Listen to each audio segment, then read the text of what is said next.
Today is the second Sunday of Epiphany. It's that season when we celebrate that the birth of the King of the Jews was also the birth of the Savior of the entire world. And this reality is captured in this image in which we see Gentiles who are coming to worship the newborn King.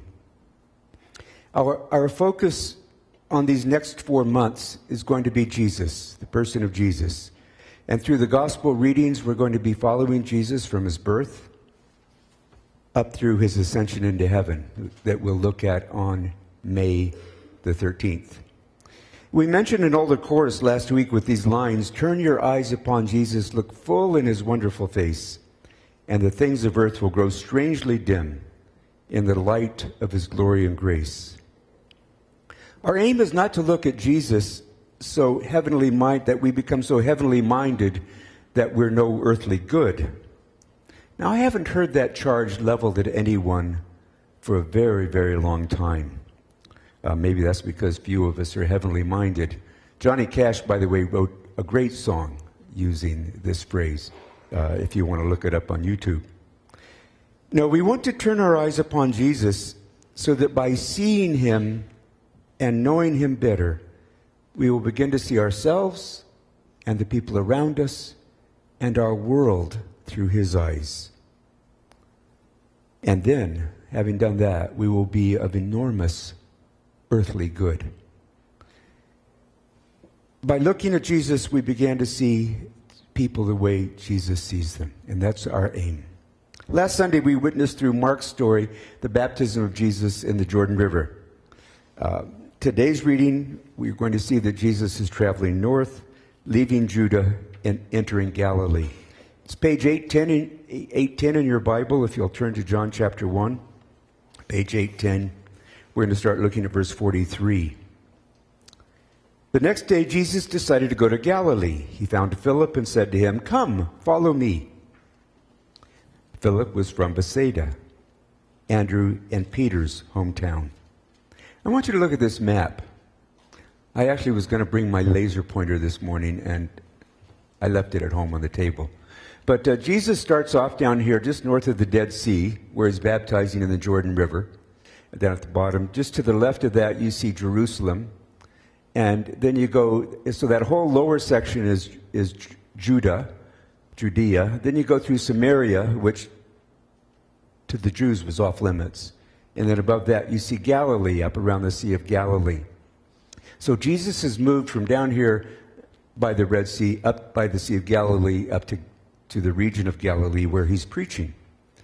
And we also notice one little town up there that gets mentioned just at the tip of the Sea of Galilee, Bethsaida, which is the home of Philip and Andrew and his brother Simon Peter. Now, Jesus entered Galilee, and he found Philip, who might have looked something like this. We don't know. Now, one of the meanings of the word that John uses here to describe what happened is to find something that one was searching for. So it suggests that Jesus was actually searching for Philip. We get the impression that somehow he knew Philip, whether he had met him or not, and had chosen this man to be his disciple. And therefore, Jesus was taking some deliberate action, searching for Philip and finding Philip. We're going to see this throughout our whole look at Jesus, that every Sunday we're going to see Jesus taking some deliberate action on our behalf. Now, what do we know about Philip so far? Well, the only thing we really know is that his name is a Greek name, even though he was Jewish. He's the only one of the disciples with a Greek name. Now, that's not unusual, but it is a bit provocative. For hundreds of years, Judaism has been wrestling with Hellenism. After Alexander the Great, his empire fell apart, his empire was partitioned. Basically, that region was under Greek rule and influence.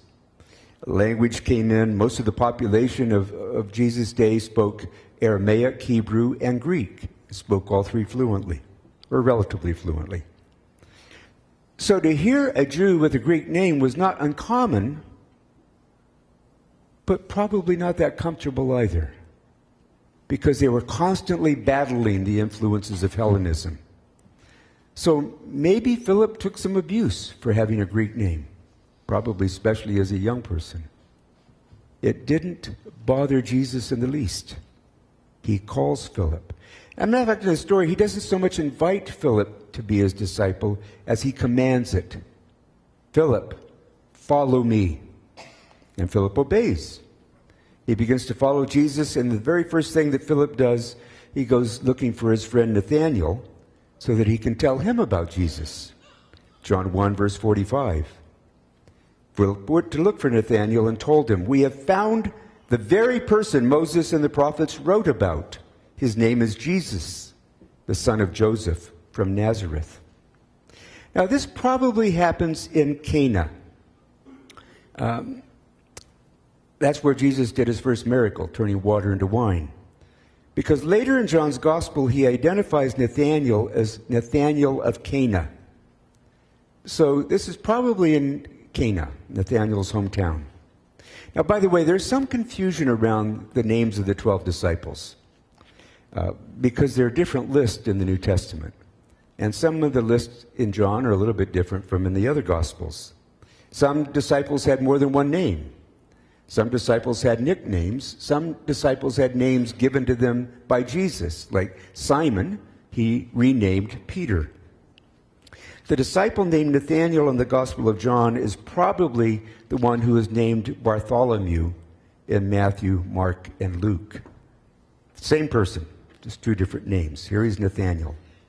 Nathanael's response to Philip's good news was dismissive. John 1:46. "Nazareth," exclaimed Nathanael. "Can any good thing come from Nazareth?" Well, what's going on here? Look at the map. Up there on the map to the left of the Sea of Galilee, you see Cana and you see Nazareth. Cana's on top of Nazareth on the map. They're separated by a distance of about 14 kilometers. Not very far. I just learned recently in a discussion out in western Manitoba, where Wendy grew up in a town of Binscarth, that people in Binscarth and people in Russell, 19 kilometers removed from each other, have a certain rivalry that can be just about as fierce verbally as that between Calgary and Edmonton. I had no idea. Small town rivalry. There's a rivalry between Cana and Nazareth, and Nathanael doesn't like Jesus because he's from the wrong town. It's really probably that simple. He has no interest in a man from Nazareth. However, Philip is a bright lad, and he doesn't argue, much less get into a fight. He simply says, "Come see for yourself. Come and see." Arguing about Jesus doesn't get us nearly as far as showing people through our lives who Jesus is. Now, likely because Philip is his friend, Nathanael agrees. He goes. John 1:47. As they approached, Jesus said, "Now here is a genuine son of Israel, a man of complete integrity." What Jesus literally says is, here is an Israelite indeed. He's the real thing. Now, if we were to really translate it literally, here's what Jesus said. Here is an Israelite indeed, in whom there is no bait. That's the word. It's not misspelled. Bait. What does that mean? Hebrew and other languages is very literal. It means no deceit. There is no deceit. It comes from the word bait. Why does that work? Well, look at these. What are these on the screen now? A fisherman uses lures or bait to deceive a fish. Poor fish takes a look at this thing swimming along, says, "That's another fish." Decides to eat it, and then soon that fish is what?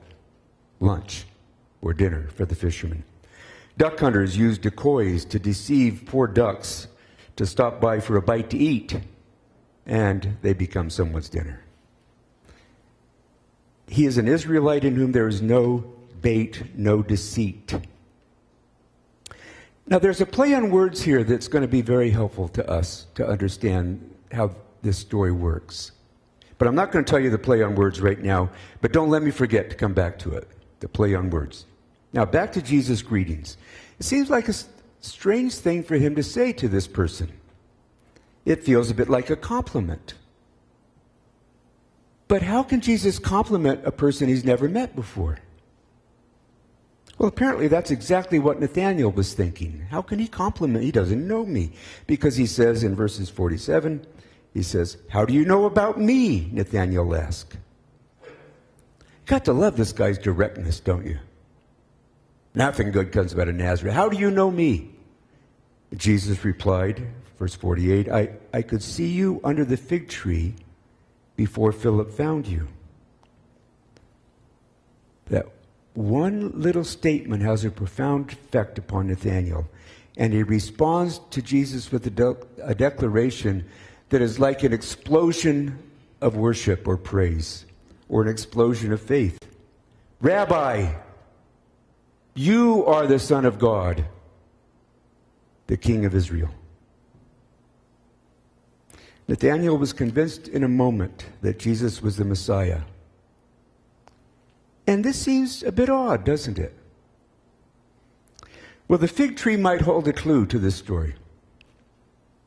It's often hot and dry in that part of the world. Well, usually hot and dry in that part of the world. In Houston, Texas, where I lived for a part of my life, it's always hot and humid. On a bad day in Houston, shade doesn't make any difference. You're still just hot, in the shade or in the sun. But where it's hot and dry, a tree can make an enormous difference. You can find a great deal of relief in the shade of a tree on a hot day. And if that tree happens to provide you something to eat, it's even better yet.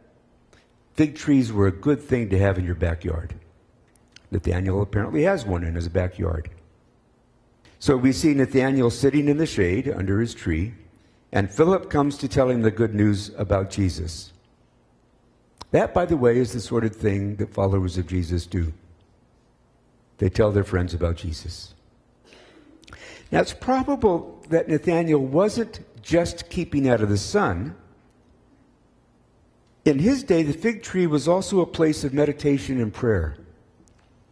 And Philip is, as a consequence, we assume, interrupting Nathanael's prayer time.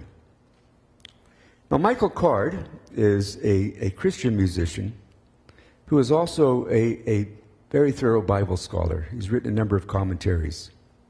And I'd like to read you a portion of his comment on this passage. The fig tree is a symbol of Israel and eventually became used as a place of prayer in Jesus' time. This leads us to tentatively conclude that Nathanael might have been praying under the fig tree when Philip called him. It goes on to say, the Pharisees had reawakened the hope of the coming of the Messiah to the extent that asking for his return was a necessary part of every prayer. So the devout Jews, every time they're under the fig tree praying, they're asked that the Messiah would come. He goes on to say, perhaps Nathanael was at prayer since he was under the fig tree, a place of prayer. And if indeed he was a true Israelite, as Jesus said, he must have been praying for the coming of the Messiah when Philip interrupted him. You see, Nathanael didn't just hear Jesus say, I saw you under a fig tree. That's no big deal. A passerby could have said that. A next-door neighbor could have said that. Anybody walking along could have said, I saw you the other day under the fig tree. No, Nathanael, I believe, hears Jesus say this, I saw you praying. I heard your prayer. I know your heart. I know the desire of your heart. And being so known by Jesus draws from him this explosion of faith and praise. Only the promised Messiah could know him that well. But Jesus doesn't stop there. He takes that explosion of faith and proceeds to build on it throughout the rest of the story. John 1, verses 50 and 51. Jesus asked him, "Do you believe just because I told you I had seen you under the fig tree? You will see greater things than this." Then he said, "I tell you the truth, you will all see heaven open and angels of God going up and down on the Son of Man," that's Jesus, "the one who is the stairway between heaven and earth." Jesus has just identified himself as a stairway linking heaven and earth. Or as John refers to Jesus later on in the gospel, Jesus is saying, "I am the way, the truth, and the life. No one comes to the Father but by me." He's the access to God the Father. Now, seeing something in what Jesus said, though, rings a bell, doesn't it? Who in the Old Testament had a dream in which he saw a stairway connecting heaven and earth? That's question. Jacob, thank you. Well done. We often refer to it as Jacob's ladder. Stories in Genesis chapter 28. Of course, it wasn't Jacob's ladder at all, was it? Who was at the top of the ladder? Look at Genesis 28, verse 13. "At the top of the ladder stood the Lord, Yahweh. And he said, I am the Lord, the God of your grandfather Abraham and the God of your father Isaac. The ground you are lying on belongs to you. I am giving it to you and your descendants." It was God's ladder. And for that matter, it was God's dream. God used this dream to communicate with Jacob. I want to take a step back from the dream just a minute to refresh your memory about this story. Jacob was running away for his life, running from his twin brother Esau, who was the oldest of the two, and accordingly should have received the blessing of the father. You remember that Isaac one day called Esau in and said, "I want you to go out and do some hunting. I want you to kill some game. I want you to cook it the way you know I like it. Bring it to me, serve me, and I will bless you. I will give you the blessing that is yours by inheritance." So Esau goes off hunting, and while he's gone, Jacob and his mother conspire to cheat Esau out of his blessing. He puts on Esau's clothes. They take a goat and kill it. She cooks it just like Esau likes it. Like Isaac likes it. They take animal skins and wrap them around his forearms and the back of his hands. You see, Isaac is blind. So they conspire to deceive him, to trick him. So Jacob brought the meat to his father. He can't see him.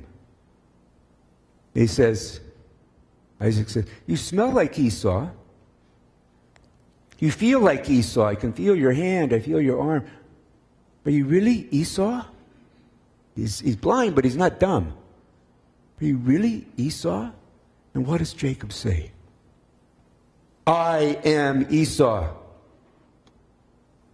Dad's still thinking, "How did you get this game so fast?" Do you remember his answer? "The Lord your God gave it to me." He lies to his father, and he brings Yahweh, the Lord God, into the lie to establish it. It's pretty ugly, isn't it? And he got away with it. It looks like he got away with it. You know the rest of the story. He's blessed by his father. Esau comes in and says, "Have you got no blessing for me?" And sadly, he really didn't. He'd given the blessing to Jacob. So Esau decided to kill his brother. Nice solution. But Jacob runs away. And he's running when we find him here in Genesis 28. But everybody that runs eventually gets tired. So he stops for the day to rest, puts his head on a stone, and he falls into a deep sleep. And in a dream, he heard God speaking promises to him that you and I both know he did not deserve. He cheated, he lied, he blasphemed. He did not deserve these promises. He awoke the next morning realizing that he was still in the presence of God. Remember the line from the Psalm? It says, when I wake up, you are still there. He woke up from this dream that he had with God being on the top of the stairs that link heaven and earth, with angels going up and down. And he said, you're still here. So he set up a stone and he named that place Bethel, which means house of God. Anytime you see a Hebrew name with Beth in front of it, it means house. Bethel, house of God. Bethsaida, house of fish, where Andrew and Philip and Simon were from. He woke up and said, I'm in the house of God. Now, I wonder, I'm speculating now, when did Jacob begin to wrestle with his shame? He could run from his brother. He could also run from his shame for a while. But it catches up with him eventually, doesn't it? When did he begin to wrestle with his shame? The shame of deceiving his brother on multiple occasions. The shame of lying to his father. The shame of blaspheming. Remember I said there was going to be a play on words? It's almost like a pun, literally. You remember that the name Jacob means what? Deceiver. Deceit or deceiver. The name means deceiver. Now later in his life, his name was changed by God from Jacob to Israel after a wrestling match. I'm not sure if it was a wrestling match with a theophany or an angel. It was a wrestling match. Nathanael knew as much about this story. Well, no, I'm going to take that back. Nathanael knew way more about this story than any of us do. He knew that story for word for word. So let's go from this story of Jacob back to Nathanael. Now this is a painting that's in the form of an icon. Whoops, we've got the wrong order here. What happened to our painting? There's the painting. On the left here we see Jesus. Jesus finds Philip, who's in the middle. He calls Philip to be his disciple. You see, icons aren't representative. They're stories. He finds Philip in the middle. Philip's got his hand out to Nathanael. He reaches out to Nathanael to bring Nathanael to Jesus. Nathanael says, I don't want anything to do with this guy from Nazareth. Jesus pointed, I saw you under the tree. So there's little Philip under the little tree. That's the story. What does he say to, you're an Israelite indeed, in whom there is no Jacob. That's the play on words. Deceit means the same thing as Jacob. You are an Israelite in whom there is no Jacob left. That's a profound statement for him to make to this man. There's no more Jacob left. From the beginning of the conversation to the end, Jesus was taking Nathanael back to this story of Jacob. There's no Jacob in you. And then they have more conversation. And he talks about the ladder to heaven. And it ends with that dream of the ladder. Nathanael knows his own shame. We don't know what it is. Just as Jacob knew his shame as well. Here's the question that haunts me a little bit. What did Jesus know about Nathanael that we don't know? Jesus could look into his heart and see Nathanael's shame. That's the power of God. And Nathanael certainly had his own shame. We all do. There's not one of us in this room that could honestly say, I have no shame in my life. There are things that we've done that have shocked us. There are things that we didn't do that we should have done that have shocked us. And we know shame. We know deceit. Maybe at one point in his life, Nathanael was on the run, not from a brother, but running from his own shame, trying to find some way to deal with his shame, to find relief from his pain. Maybe he had done his own wrestling match, or several wrestling matches. And here we see him, we witness him having an encounter with Jesus who knows him. We see him under the tree praying. And then we see Jesus saying, I saw you under the tree. I heard your prayer. And it reminds me of an old Christian prayer that is often prayed at the beginning of a church service that describes God and Christ as the one to whom all hearts are open, all desires known, and from whom no secrets are hid. We can't hide anything from God. He knows everything we've done. We can't hide our shame from God. He knows who we are. Jesus knew Nathanael better than Nathanael knew himself. He knew his past. He knew his present. And Nathanael knows that. He knows that Jesus knows him exactly as he is. And yet Jesus welcomes him and receives him. This is what Ashley was talking about at the beginning of the service. We have a God who knows us, knows everything about us. Everything. The things that we don't dare tell another soul, he knows. And he loves us and welcomes us. And his response to that is a profound act of worship. Rabbi, you are the Son of God, the King of Israel. That is an act of profound faith and worship. Jacob's story, Nathanael's story, it's our story as well. We have shame. We ignore it the best we can, and when we least expect it, sometimes it catches up to us and haunts us. Jacob represents one of the most shameful characters of the whole Bible, to me anyway. I'm appalled at what he did. And yet God showed him remarkable mercy and forgiveness and gave him a completely phenomenal promise that he did not deserve. That's our God. Now, what does this have to say about the way we look at our world? We're surrounded with people right now who are being outed for shameful things. They're in the news almost every day for all kinds of different things. And what's our attitude towards those people? Well, generally the attitude that we hear expressed in the media is they get what they deserve. Heap it on them. Let them have it. And I understand that. We're all wired with a sense of justice, that people should get what they deserve. But for us ourselves, do we really want what we deserve?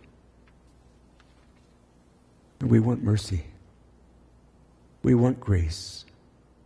We want to know God's kindness and receive it and embrace it.